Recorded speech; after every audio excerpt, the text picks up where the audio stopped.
Welcome to Rock Book Show. I'm Kimberly Austin, and joining me today is Scott McKenzie. Thomas Scott McKenzie. We'll just call you Scott. It's confusing. Is there another Thomas Scott McKenzie? Well, there's another Scott McKenzie. Scott McKenzie. And if you Google Scott McKenzie, you get the guy from the 1960s who sang the song about wearing flowers in your hair, which doesn't really jive with the heavy metal that I cover. So I publish under my full name, but everybody just calls me Scott. Gotcha. Well, thank you for letting us call you Scott as well. This is Scott's book. It's called Power Chord, One Man's Ear-Splitting Quest to Find His Guitar Heroes. Scott, what do you call this book? It's a memoir, but it's not. What do you call it? It's a hybrid of everything. I mean, I really consider it a fan's memoir of meeting their heroes. And hopefully my goal with it was that even if you're not into hard rock and heavy metal, into this particular genre, you can still think back to when you were 12 years old and whoever was hanging on your posters, on your walls, whether it was a baseball player, an actor, a chef, whoever it might have been, what would it be like to meet that person as an adult? And so I think at heart, that's really what Power Chord is it's kind of a fan's journey to meet their heroes. I like this new genre. I think we should have more of these. And you mentioned the posters on your wall. That was one of the first stories that I just really loved in the book. Well, I grew up way out in the country, and I was on a small horse farm, and we had no neighbors. We had no one around us whatsoever except for our direct family members. And I had Kiss posters all over my walls, and I never had a security blanket. I never had a teddy bear. I never had anything like that because I imagined that if the boogeyman came and got me, the posters would come to life and Kiss would protect me. I love them. Who better than Ace Frehley to come than scare This the is back when boogeyman? they had the whole superhero thing going on. They had the comic books and they had the movies and stuff like that. So it fit that they were kind of superheroes and they had these powers to protect young listeners. I am so bummed that I didn't think of that back then because that's just genius. And another story that struck me in your early life too was your early guitar lessons were not in a necessarily a place that you would think of would give guitar lessons. That's right. And in my small town, the only place where you could get lessons was at a Catholic school. And the Catholic school, I use that term kind of loosely because it was basically a big house. And it was the teachers there gave guitar lessons. And so I was dismayed to find that they would not teach us Kiss tunes, but they would only teach us how to play like He's Got the Whole World in His Hands and things like that. Well, and then you did continue, though, to have this great love for the guitar, even though you never really mastered the instrument yourself. And you started this whole quest by getting in touch with Bruce Kulick. Yeah, I mean, it was weird. I was at a strange point in my life, and I just decided, what's going on with all the guitar guys that I idolized when I was a kid. And now so many of them have Facebook pages, they have websites. And I sent off a handful of emails. And then I log in a couple of days later, and there's an email in the subject line, from Bruce Kulick, and it's shocking. And one of the cool things about writing the book is that it continues to shock me in a good way. Whenever I see one of these names that I've kind of idolized since high school, I got an email from DeMartini the other day of Rat, and you just log in, and there's all the junk mail, and there's all the stuff offering, saying that you can get $17 million out of an African prison, and all these kind of spam things, and then there's this hero of yours in the middle of it, and it's still very, very cool. There's a few guys, too, that I want to pull out specifically, and one of them is Rudy Sarzo, who actually wrote one of the quotes on the back of your book. It's funny, I met Rudy at the Rock and Roll Fantasy Camp, and I've often wanted to do kind of an infographic about the 6 degrees of Rudy Sarzo, because I'm convinced that everybody in hard rock and heavy metal has a Rudy Sarzo connection.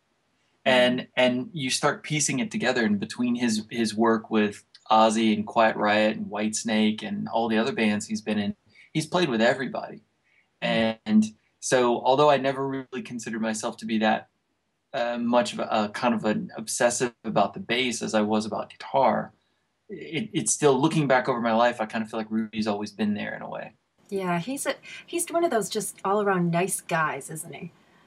He has a sense of calm. I mean, I know he's a very religious man, but he strikes me as being kind of the prototypical stereotype of what you think of when you think of like Zen or Buddhism. Like, he has a sense of calm about him that's really, it's just almost instantaneous. Like, whenever you talk to Rudy, it's just, there's this incredible sense of calm and almost kind of Zen. And speaking of Zen, you met Steve Vai in an interesting location. But True Confessions, I, like you, my first introduction to Steve Vai was that movie Crossroads. Right. Have you watched it lately? I haven't. As an adult, have you tried to watch it? It's tough. It's tough. Yeah, it's hard to get through. So what was that day like when you met him? Well, so he offers a class. I mean, one of the things that I did with Power Chord as I was trying to interview and I was trying to meet my guitar heroes, and one of the things that's in the book is that I didn't write for Rolling Stone. I didn't work for CNN. And so there was a lot of different hoops that I had to jump through to meet these people. And in a lot of cases, quite candidly, it involved opening up the wallet and signing up for a class or doing a meet and greet or something like that.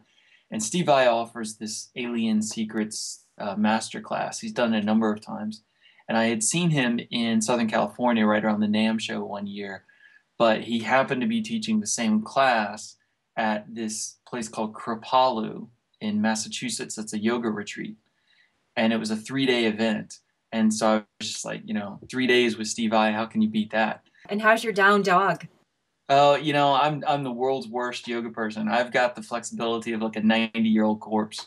So luckily he didn't make us do a whole lot of that. Okay, he didn't make you work for the information. That's good. That's good. Well, you mentioned opening the wallet too. You went to the Rock and Roll Fantasy Camp, which is not a cheap adventure. Right. What did you get out of that?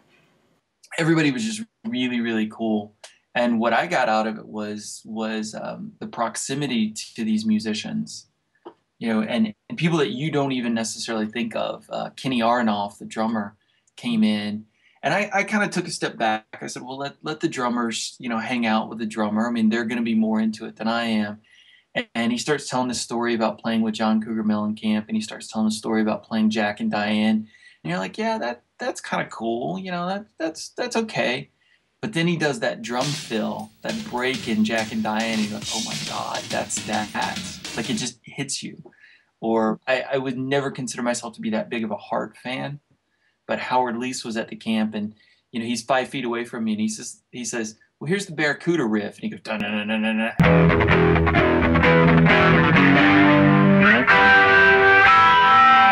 And you're just like, oh my God, that's Barracuda. So it's like, even songs that you don't consider yourself maybe that fanatical about, when you're there at the camp and you're that close to these people and these famous songs that you've heard all your life and you meet them, it's like, oh, wow, that's really cool. You mentioned that these were guys who had found really different levels of fame. Mm-hmm. But did you find that there was some commonality between them, or even a common piece of advice they might give to you?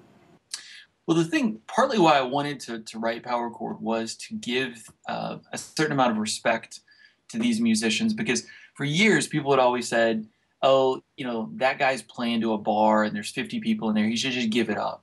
And my thought was, there's a lot easier ways to earn a living than carrying a Les Paul through economy class all over the country. So the guys who are now playing in a bar, I view that as a sign of their dedication and their determination to the craft, not they should pack it in. So I think the one consistency across the board, whether they're on a tour bus now or a private plane or whatever, is just that consistency to the guitar. And they could do other things. They're not trapped. They do have other skills. And my father changed his career when he was 60. It's hard, but it can be done. And yet these guys continue to play. They continue to try to explore the instrument.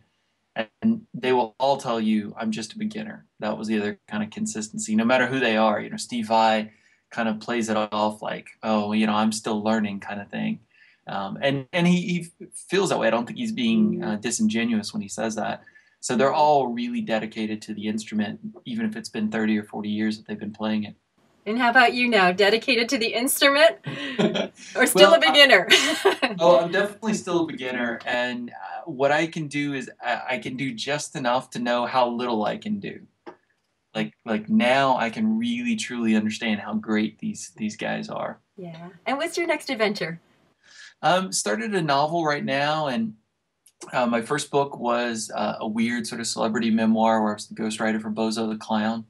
And so there's a couple of other kind of celebrity memoir, musician kind of things that are being discussed. And then I've also started on a novel as well. So we'll see what happens. Scott, congratulations on the book. And where can we find you? Twitter, Facebook? Yeah, there's a great Facebook page because I took all the photos in the book. But obviously you can only put so many in there. And so there's some great photos on our Facebook page, which is facebook.com/powerchordbook.